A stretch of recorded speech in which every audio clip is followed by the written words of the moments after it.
Thomas puffed back to the junction. He saw there was another track. Maybe this track goes to the wharf too, whistled Thomas. And he rattled away down the steep track. The track was covered in thick brambles and bushes. They scrunched and scratched as Thomas chuffed through them. Whew! No one has been down here for a very long time, he huffed. And he puffed on.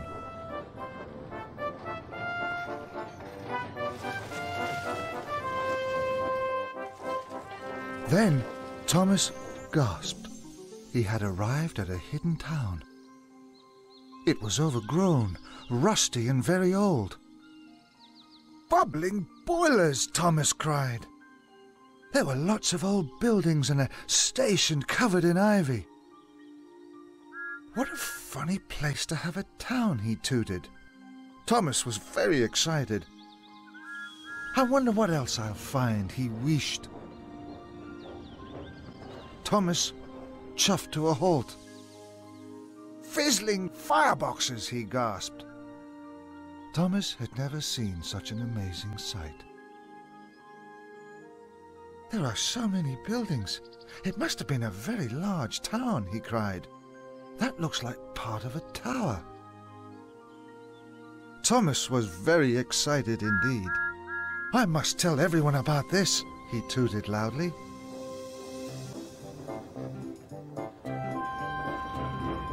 Thomas bumped and bashed his way along the old track. He had to spread the news. He whistled as hard as he could. Someone must hear me, he thought. So he whistled again. Suddenly, a horn hooted. That's Madge, Thomas tooted. Madge was surprised to see Thomas. Madge, I've discovered an old town. It's hidden in the forest, wished Thomas excitedly. Fenders and flatbeds, exclaimed Madge. Everyone must know about this.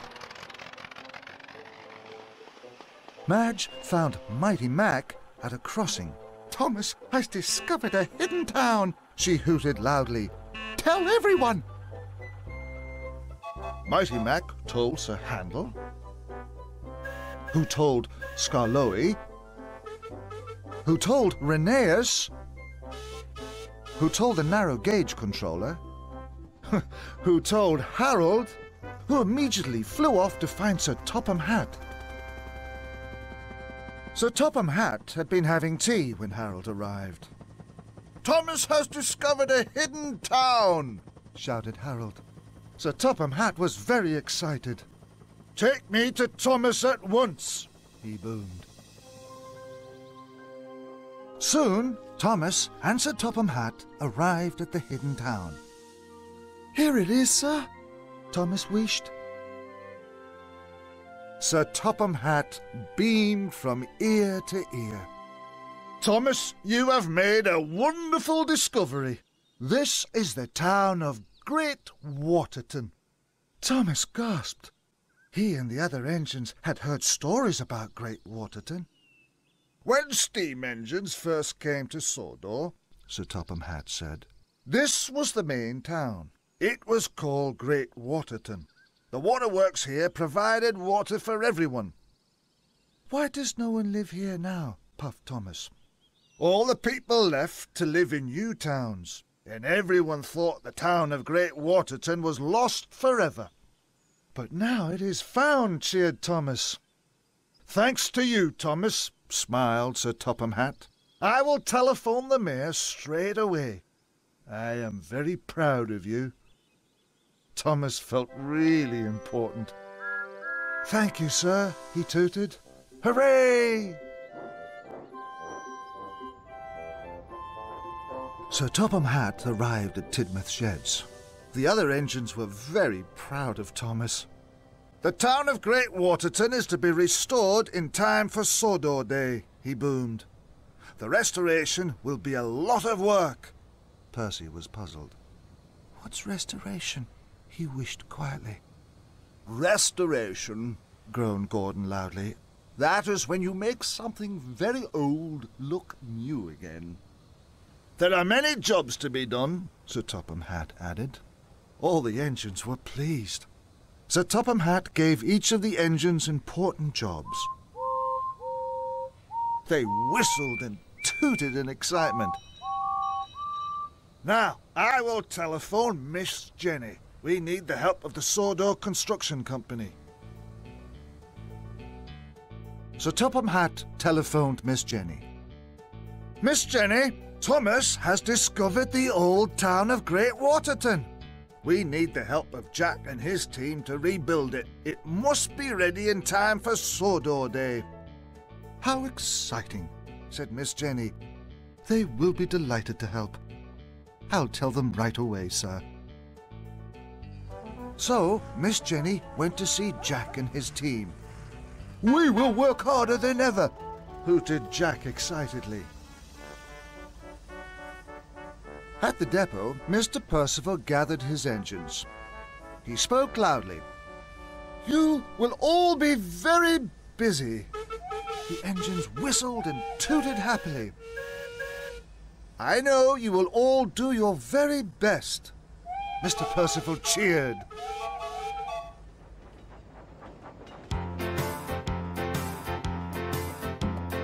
Jobs aplenty, 5, 10, 20 jobs for everyone. Jobs galore and still there's more jobs that must be done. Train it, crane it, you name it, then we all can say the time forgot will shine like new on Sawdor Day.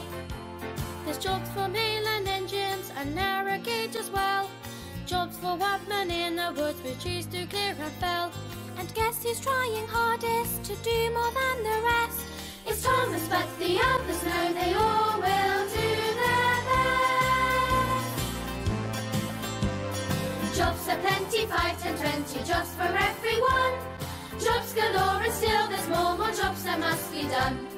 Train it, crane it, you name it, then we all can say the time forgot will shine like new on Sawdor Day. Emily and Gordon take fallen trees and drops. James and Edward bringing stone while Henry's at the docks. And Toby chops the workmen to work with Jack and Ned. When Percy drops supplies, no time to rest at Tidmouth Shed.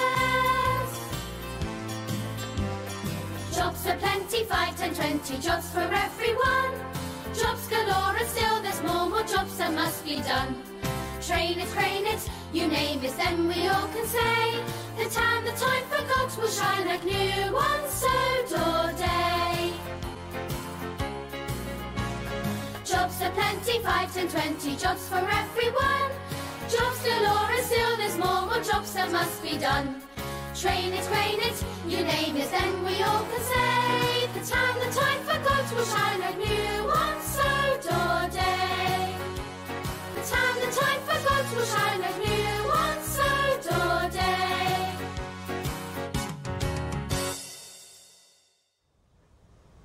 Back at Tidmouth Sheds, Sir Topham Hatt was talking to Thomas. Thomas, you are to find all the lost and hidden tracks around the town. Thomas was pleased. And because you discovered Great Waterton, Sir Topham Hatt added, I am also giving you the most important job of all. You are to be in charge of all the work. Fizzling fireboxes, puffed Thomas proudly. I'm bringing an engine from the mainland to do your usual jobs, Sir Topham Hatt added. Thomas didn't take any notice of this. He was too busy thinking about being in charge of all the work at Great Waterton. The next morning, Sir Topham Hatt arrived at Brendam Docks to meet the new engine. Even Cranky was excited. Suddenly there was a loud sound of pistons pumping. From behind a cloud of steam, a new tank engine puffed slowly out. He was shinier and bigger and stronger than Thomas. This is Stanley, boomed Sir Topham Hatt. Welcome to Sawdor, Stanley. Oh, my, gasped Henry. Whatever will Thomas say? Thomas didn't know that Stanley had arrived. He had been busy. He had already found a lot of hidden tracks. Thomas puffed proudly along to his new engine shed. James huffed up. "Look at my new shed," Thomas tooted grandly. "While I'm in charge, I won't have time to puff back to Tidmouth." But James wasn't interested in Thomas's shed. "I've just met the new engine," snorted James. "He's called Stanley. He's very friendly. Everyone likes him. He's doing your jobs very well." Thomas was surprised. Suddenly, his new shed didn't seem so important.